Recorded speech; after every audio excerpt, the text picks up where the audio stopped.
Oh, ang lamig guys, ang lamig, super lamig. So, 18 degrees Celsius dito ngayon. Kaya, grabe. Nanunuot sa kasulok-sulukan ng laman ang lamig. Kung malamig sa Baguio, mas doble dito ang lamig.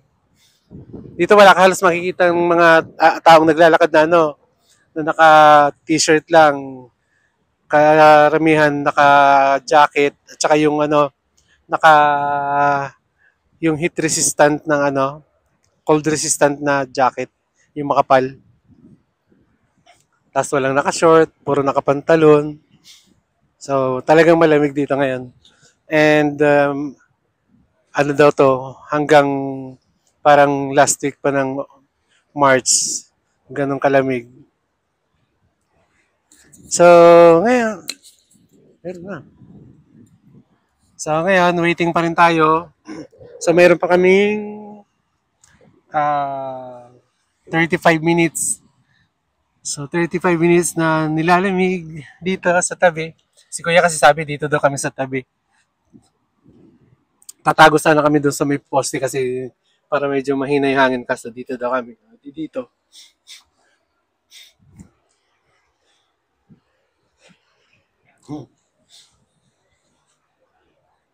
Ito guys ang ano to? Observation wheel ng Hong Kong.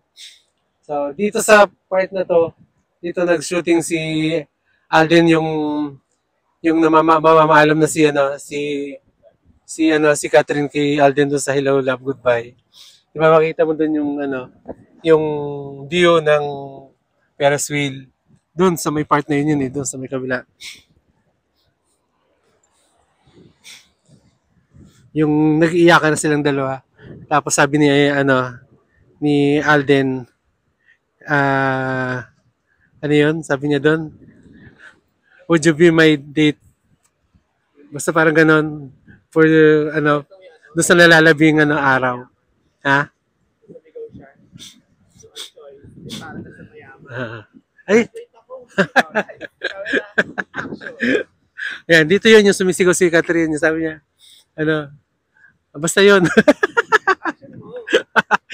Hindi ko graduate pero ako ng kubeta. Yun.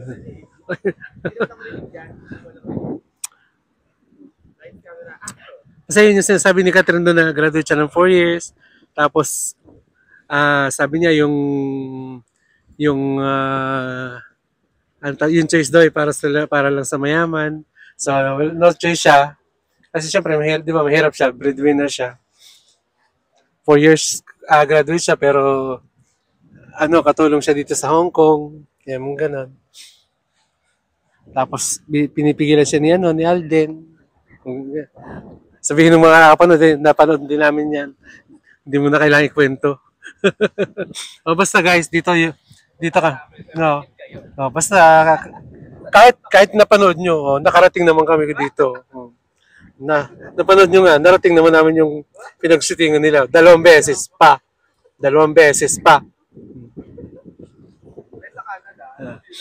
Yun lang. Soon. Sa Canada, soon. Ang lamig! Kwento mo yung mga travel nila, Inay.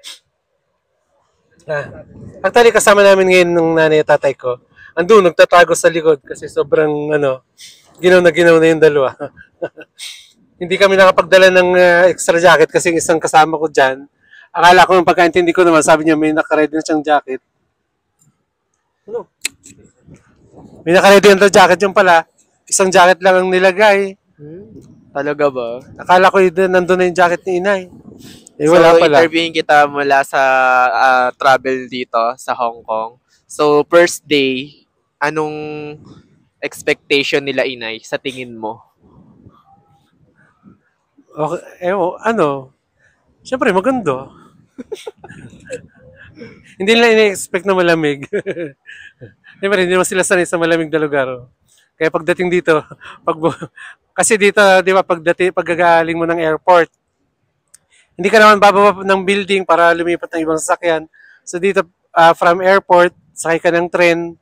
Pagbaba mo naman ng central, hindi ka pa rin lalabas ng building, sasakay ka pa rin ng tren. So pagdating doon sa sa may hotel, paglabas niya lang ng MTR station, doon niya lang naramdaman yung lamig. Kaya napapasigaw siya, yan lamig po. Ganun. So, kamusta naman ang celebration mo ng Valentine's? Okay naman, masaya naman. Siyempre, ano to eh, long celebration. Kasi di ba, dumating kami dito ng ng Birthday mo. Celebration February of your 11. birthday. So, double celebration, Valentine's Day and birthday. February 11 kami dumating. So, matagal-tagal pa kami dito hanggang 22 pa. Wala kasi kami pera kaya hindi kami inabot ng isang buwan dito. Kaya tama na yung 12 days. So, kamusta naman ang mga huling araw na natitira dito sa Hong Kong? Hindi ko na muna iniisip yon. Ang iniisip ko nila yung mag-enjoy muna, mag-enjoy. Yun nga lang, yung dalawang matanda, suko na sa lakaran. Humingi pa naman ng, ng rest day, time out daw muna. Rest day daw muna sila ng isang araw. Sabi ko, kayo nagtatrabaho? Rest day. Kasi, syempre, araw-araw lakad. Kaya, thankful ako sa Planax. Ang all-time vitamins ng dalawa, Planax. Anong feeling mo na naisama mo sila dito sa Hong Kong? Ha? Ano na? Anong feeling mo na naisama mo sila dito sa Hong Kong? Masaya. Siyempre, achievement yun eh. Siyempre, sino ba namang anak ang hindi nangangarap na igala yung mga magulang. Kaya sabi ko nga, di ba, hanggat kaya pang maglakad, so, biyahe lang. So, ngayon tayo nagbabawi.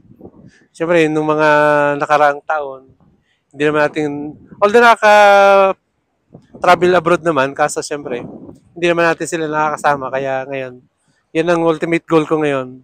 Kahit walang maipon, kahit walang mabiling, kahit anong material sa bagay, basta ang importante, maipasyal ko silang dalawa habang kaya pa nilang maglakad.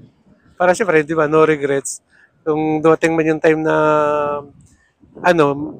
hindi na nila kayang maglakad, at least, masaya ako na kahit pa na-experience din nila na mag-travel. Yun lang. Tama na, baka tayo magkaiyakan pa. Ano pagkakaiba ng travel dito sa Hong Kong doon sa Singapore? Dito kasi mas mas pagod kasi mas mahaba ang mga lakarin.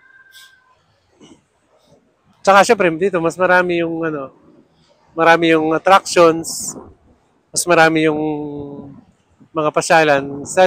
Syempre yung Singapore kasi hindi mo naman maikukumpara sa Hong Kong kasi yung Singapore kasi maliit lang na bansa yun. Limited lang talaga yung yung mga pasyalan. So, happy ka ngayong birthday mo? Ha? Super happy. Happy pero malungkot. Dahil? Kasi ngayon gala now. Taghirap later. At least. Gala now. Si Inay. Interview ko si Inay. Yan ang Inay. Gala now. Balot na balot. Tag-iyak later. Tara, tama na. So, babay muna guys. Sasakay na muna kami ng aming bangka. Hindi naman atin, Aqua Luna yung atin. Hindi pa nga. Mamaya, nakapila na sila eh. Interview mo na sila, Itay. Mamaya na. Tama na una. So, later na. Bye-bye.